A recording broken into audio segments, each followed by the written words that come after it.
Assalamualaikum warahmatullahi wabarakatuh. Anak sekalian, khususnya anak kelas 6 SDN 019 Pematang Tinggi, Kecamatan Kumutan. Kali ini jumpa lagi dengan Pak Mus, yaitu masih dalam pembelajaran online. Bagi mungkin yang bukan berasal dari SDN 019 Pematang Tinggi pun masih bisa melihat video ini sebagai referensi untuk belajar. Kali ini Pak Guru ingin menyampaikan tentang perkembangbiakan tumbuhan, ya, tentang perkembangbiakan tumbuhan. Jadi di sini Pak Mus buatkan ilustrasinya, Pak Mus buatkan animasinya agar supaya lebih menarik untuk dilihat. Langsung saja kita mulai untuk pembelajaran kali ini tentang perkembangbiakan tumbuhan.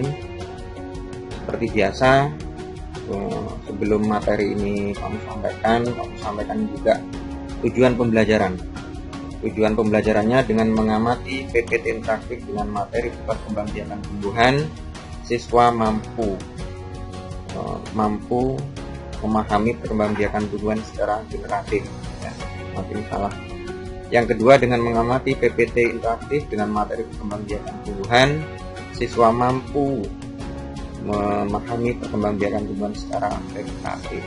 Nah, ini ada dua tujuan pembelajaran, yaitu siswa mampu memahami perkembangbiakan tumbuhan secara vegetatif dan mampu memahami perkembangbiakan tumbuhan secara vegetatif. Baik, kita lanjutkan untuk masuk ke materi. Nah, sekarang apa yang dimaksud dengan berkembang biak?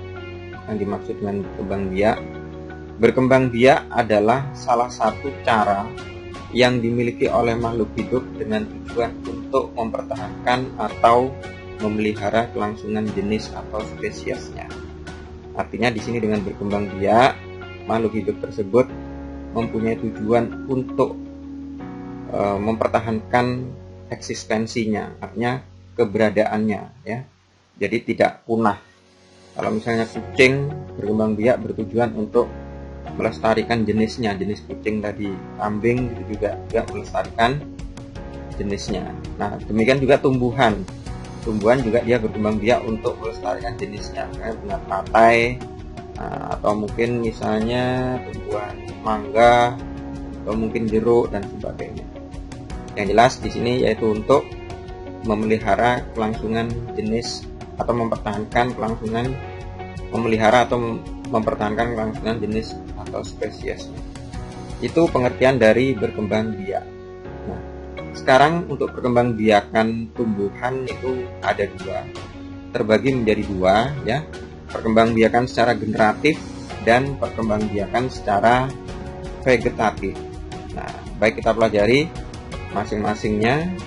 Apa itu yang dimaksud dengan perkembangbiakan secara generatif dulu, ya. Kita klik dulu ini yang perkembangbiakan generatif. Perkembangbiakan generatif yaitu perkembangbiakan secara kawin, ya. Secara kawin. Perkembangbiakan secara vegetatif ini dialami oleh tumbuhan berbiji. Terus kemudian alat perkawinannya berupa bunga. Yang ketiga, dilakukan melalui proses penyerbukan dan pembuahan. Yang keempat, penyerbukan adalah peristiwa jatuhnya serbuk sari, yaitu sel kelamin jantan, ke kepala putik, yaitu betinanya. Yang kelima, pembuahan adalah peristiwa bertemunya sel kelamin jantan dengan sel kelamin betina. Nah, ini adalah ciri-ciri dari perkembangbiakan tumbuhan secara generatif. Kemudian tadi disampaikan untuk perkembangbiakan tumbuhan secara generatif dia melakukan penyerbukan dan pembuahan. Nah, ini dilakukan dengan media bunga, ya. Nah, di sini ada bagian-bagian bunga. Bunga ini terdiri dari beberapa bagian, ada yang disebut tangkai bunga. Apa itu tangkai bunga? Tangkai bunga adalah penghubung batang dengan bunga. Nah, terus kemudian ada yang disebut dasar bunga, ya. Ujung tangkai bunga yang membesar itu dasar bunga ini. Kemudian ada kelopak bunga. Apa itu kelopak bunga? Kelopak bunga adalah bagian dekat dasar bunga yang meliputi bunga, yang menyelimuti bunga saat bunga masih kuncup. Kemudian ada yang disebut mahkota bunga. Nah, ini mahkota bunga. Mahkota bunga itu bagian paling indah dari bunga dengan bentuk dan warna yang berbeda untuk tiap jenis bunga. Yang selanjutnya adalah benang sari. Ini ada benang sari nih ya. Ada benang sari. Benang sari adalah alat kelamin jantan yang terdiri dari tangkai sari dan serbuk sari. Kemudian ada putik. Nah, putik, kepala putik. Putik adalah alat kelamin betina yang terdiri dari kepala putik, tangkai putik, dan bakal buah, bakal biji. Nah, yaitu berisi lembaga dan sel telur. Yang terakhir adalah biji. Biji merupakan calon tumbuhan baru. Nah, ini biji ya, bakal biji, kemudian biji, calon tumbuhan baru. Ini adalah bagian-bagian bunga. Nah, terus kemudian tadi perkembangbiakan tumbuhan secara generatif itu dilakukan secara kawin atau terjadinya penyerbukan. Nah, di sini ada beberapa macam-macam penyerbukan. Nah, di sini disebutkan ada 4 penyerbukan. Macam-macam penyerbukan, yaitu penyerbukan sendiri. Penyerbukan sendiri adalah yaitu serbuk sari yang jatuh ke kepala putik bunga itu sendiri. Jadi masih dalam satu bunga, di situ ada kepala putiknya, ada serbuk sarinya, dan serbuk sarinya jatuh pada bunga yang sama. Tentunya masih dalam satu pohon, kemudian satu bunga, terus kemudian serbuk sari itu jatuh ke putik di bunga yang sama. Itu disebut penyerbukan sendiri. Yang kedua adalah penyerbukan tetangga. Yang dimaksud penyerbukan tetangga adalah serbuk sari yang dari jatuh ke kepala putik bunga yang lain, tapi masih dalam satu pohon. Nah, ini maksudnya penyerbukan tetangga ini adalah serbuk sari dari satu bunga yang satu, dia jatuh ke putik, ke kepala putik bunga yang lain, tetapi masih dalam satu pohon. Nah, itu yang disebut dengan penyerbukan tetangga. Nah, kemudian yang ketiga penyerbukan silang. Apa yang dimaksud penyerbukan silang? Penyerbukan silang adalah ketika serbuk sari jatuh ke kepala putik bunga dari pohon yang lain, tetapi masih satu jenis tumbuhan. Nah, ini kalau penyerbukan silang itu dia berasal dari pohon yang lain, bunga yang lain. Nah, artinya bisa jadi dibawa oleh kupu-kupu serbuk sarinya, atau mungkin dibantu oleh angin, sehingga serbuk sari itu jatuh ke kepala putik di bunga yang lain, pohonnya juga lain, tetapi masih dalam satu jenis tumbuhan, masih varietas yang sama. Itu disebut namanya penyerbukan silang.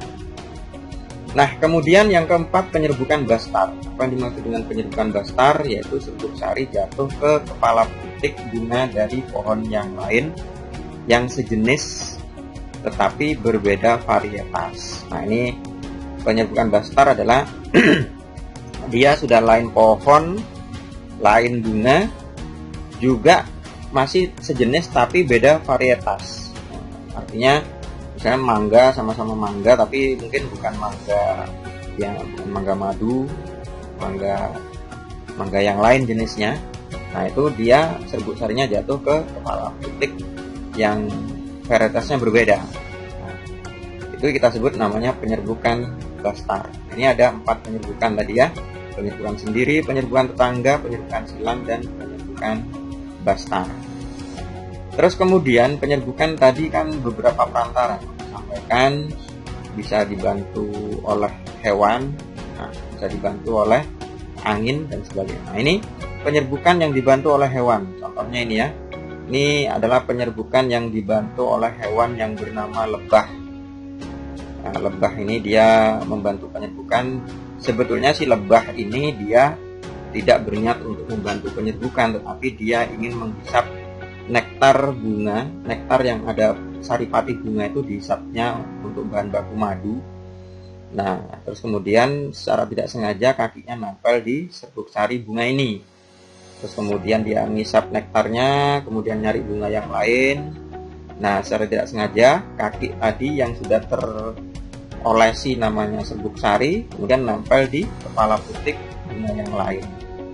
Nah, disinilah terjadi namanya penyerbukan yang dibantu oleh hewan. Hewannya namanya lebah. Terus kemudian di sini ada juga penyerbukan yang dibantu oleh tumbuhan. Nah, penyerbukan yang dibantu oleh tumbuhan contohnya ini dibantu oleh angin ya, dibantu oleh angin. Nah, di sini contohnya jagung. Jagung kemudian diterpa oleh angin sehingga serbuk sarinya tadi bertaburan ke pohon yang lain atau mungkin ke satu pohon itu. Nah, akhirnya terjadilah penyerbukan. Nah, yang ketiga, penyerbukan yang dibantu oleh manusia. Nah, dibantu oleh manusia artinya memang betul-betul dengan campur tangan manusia. Dengan campur tangan manusia, dioles-oleskanlah si serbuk sari itu di kepala putiknya agar supaya terjadi penyerbukan.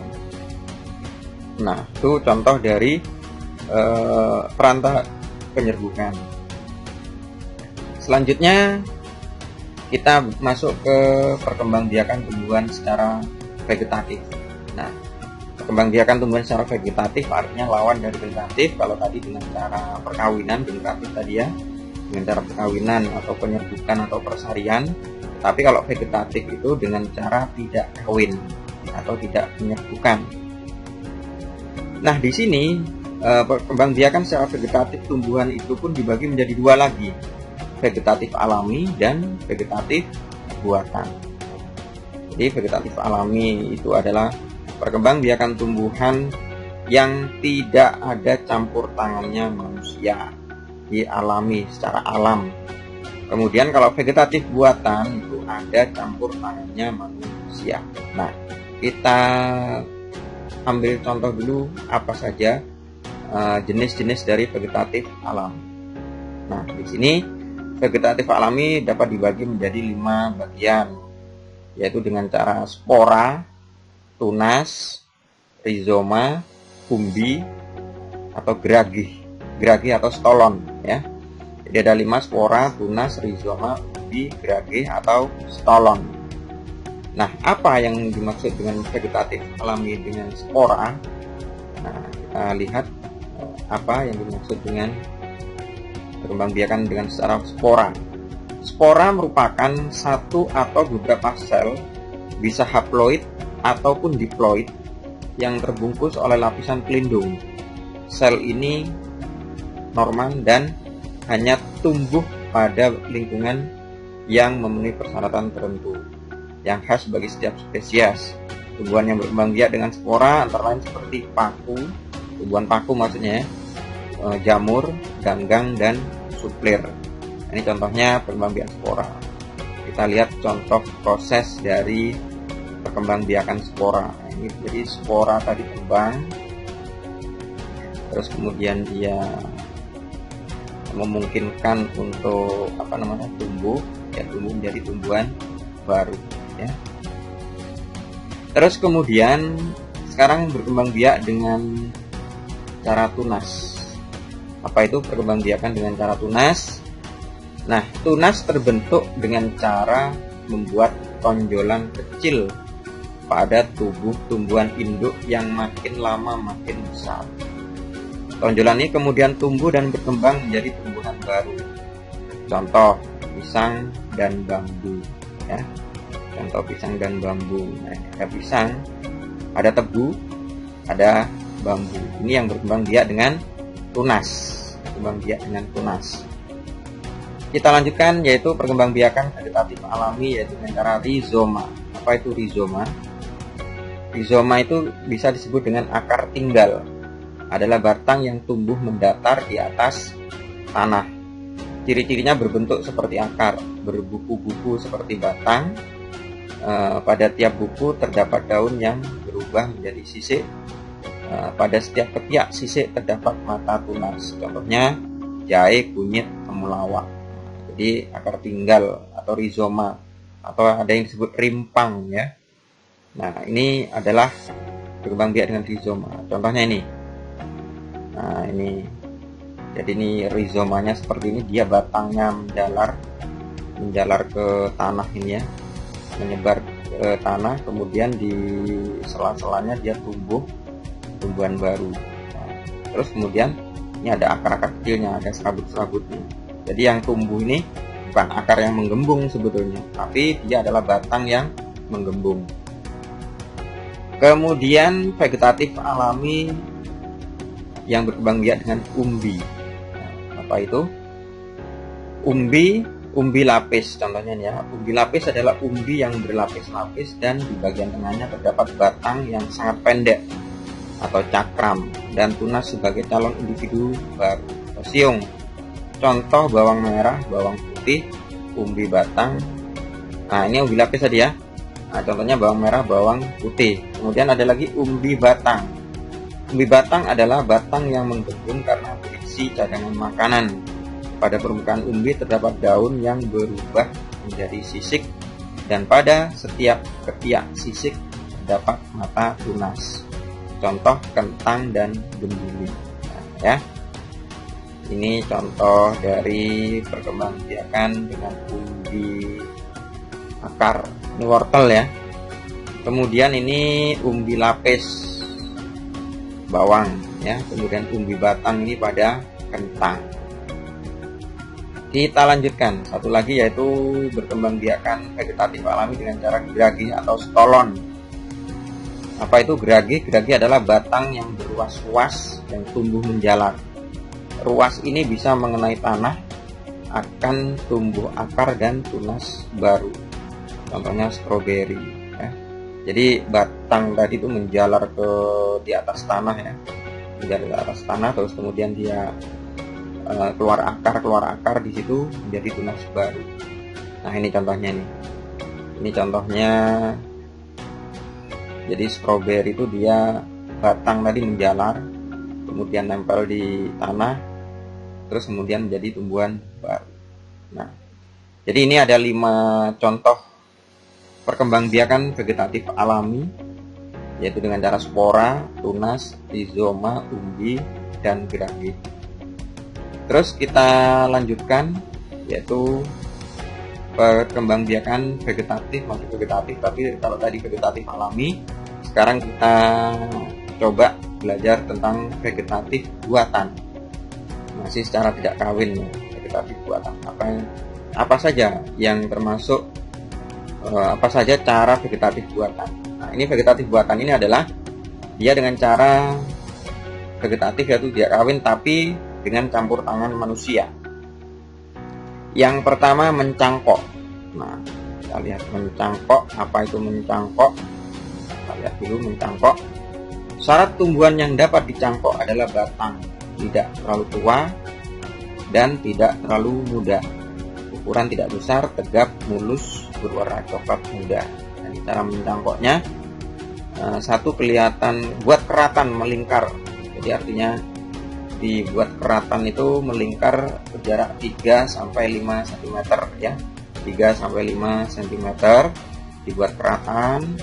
Kemudian setelah itu kupas kulit batang sampai kelihatan kambiumnya, sampai hilang kambiumnya, sampai kelihatan kayunya, maksudnya sampai nampak kayunya. Terus kemudian kita buang kulitnya tadi yang berkambium tadi hingga putus, sehingga kambium tadi itu kan untuk menghantarkan makanan ke daun ya, bahan makanan ke daun untuk diproses fotosintesis. Jadi kalau dipotong itu, maka dia tidak mendapatkan asupan makanan. Kemudian bersihkan lapisan kambium dengan cara mengerok, terus dikerok ya, kerok sampai kelihatan kayunya. Keringkan cangkokan beberapa hari, 2-4 hari. Kemudian yang kelima, tutup cangkokan dengan tanah gembur yang dibalut sabut kelapa atau plastik. Nah, jadi setelah dikerok tadi didiamkan 2-4 hari sampai mengering. Terus kemudian dibalut dengan tanah yang gembur atau mungkin yang berhumus banyak ya, yang subur. Kemudian dibalut dengan sabut kelapa atau plastik, boleh dengan plastik. Kalau plastik dilubangi. Kenapa dilubangi? Agar supaya air yang kita siramkan nanti itu akan bisa keluar, tidak mendekam di dalam itu, tidak membuat busuk ya kan. Jadi setelah nanti dibalut itu tiap hari harus kita sirami sampai dengan tumbuh akar. Kalau sudah tumbuh akar baru dipotong. Contohnya itu mangga dan rambutan ini ya. Contohnya mangga dan rambutan. Nah, ini contohnya nih. Ini proses mencangkok tanaman. Pertama batang ini jangan terlalu tua dan jangan terlalu muda tadi ya. Kemudian dipotong, dibuat peratan. Nah, ini sampai habis kulit kayunya ini sampai habis, kemudian dibalut dengan plastik atau dibalut dengan sabut kelapa. Nanti kalau sudah tumbuh akar baru kemudian dipotong, ditanam menjadi tumbuhan baru. Nah, ini contoh dengan cara mencangkok. Sekarang dengan cara menyetek atau okulasi ya. Menyetek atau okulasi. Menyetek adalah menanam potongan bagian batang tanaman yang memiliki mata tunas. Cara menyetek, pilih batang yang sudah cukup tua atau bagian batang bagian bawah, kemudian potong dan biarkan beberapa hari di tempat yang teduh. Kemudian 3, tanam batang pada tanah yang sudah dicangkul, contohnya singkong. Jadi kalau kita misalnya mau nanam singkong mungkin agak kesulitan ya. Ambil batang itu dipotong-potong yang ada mata tunasnya itu, terus kemudian ditancapkan di tanah yang sudah dicangkul yang gembur. Nah, tapi jangan terbalik mata tunas, kalau terbalik nanti tidak tumbuh. Nah, ini contohnya ini untuk proses penyetekan tadi. Potong, masih ada mata tunasnya, baru kemudian ditanam, menjadilah tumbuh akar dari tanaman baru. Kita lanjutkan yang ketiga, vegetatif buatan, yaitu dengan cara mengenten. Apa mengenten? Mengenten adalah sama dengan menyambung, yaitu menggabungkan batang bawah dengan batang atas tanaman yang berbeda dari satu keluarga ya. Artinya dia memotong kemudian menyambung.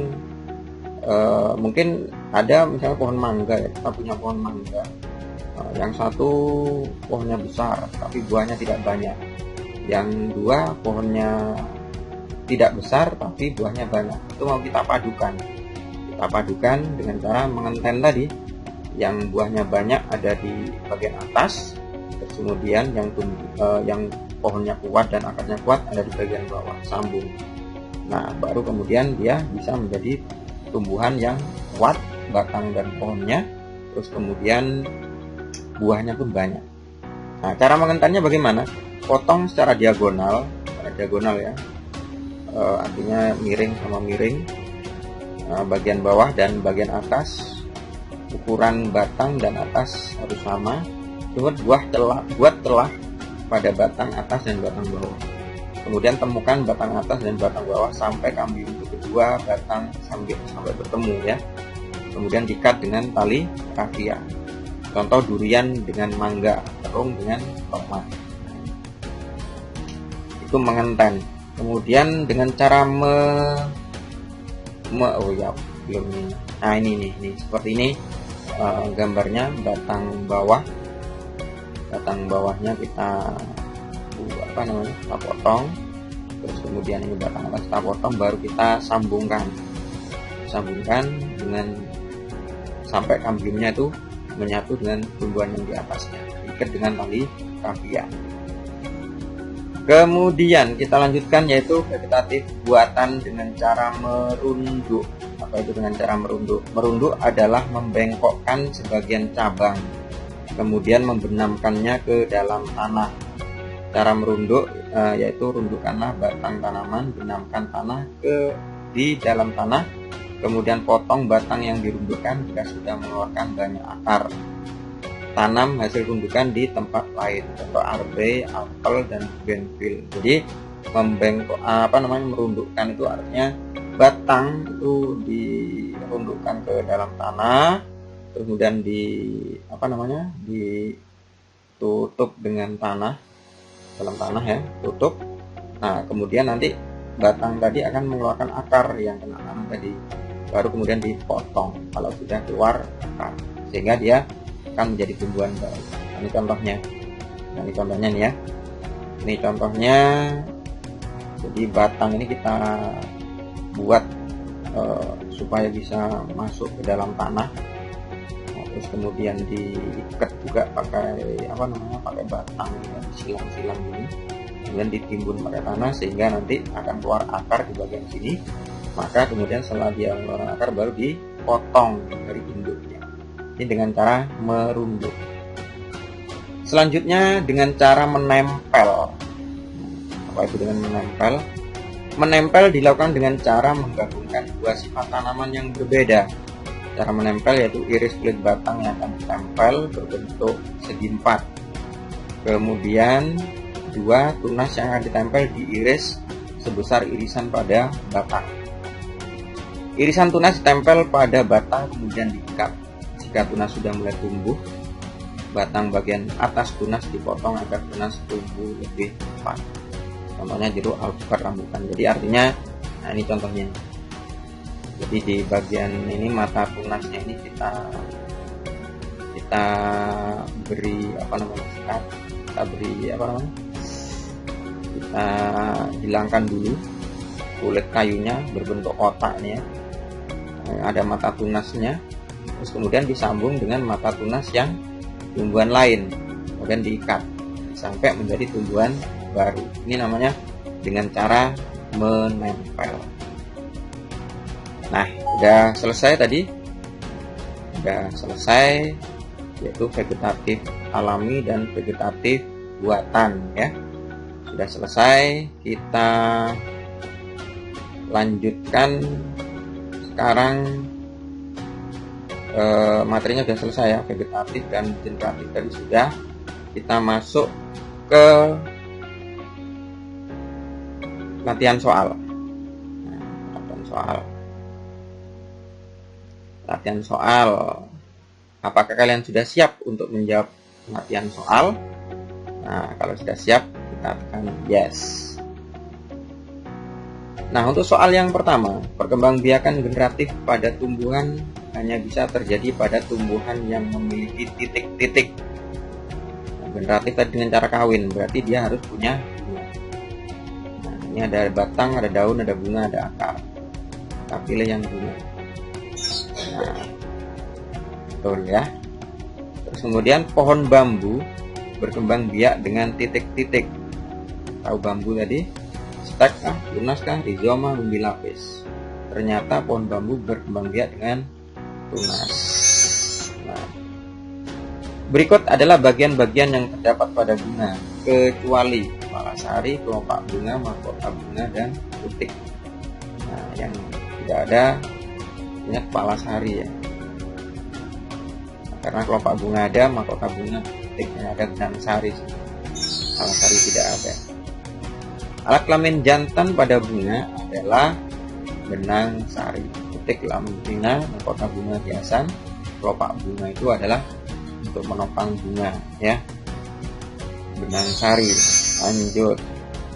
Perkembangbiakan vegetatif terdiri menjadi dua macam, itu alami dan buatan tadi. Nah, kemudian hewan berikut ini yang dapat membantu penyerbukan pada tumbuhan adalah gajah, lebah, ayam, jangkrik. Nah, lebah tadi ya contohnya. Contohnya tadi lebah.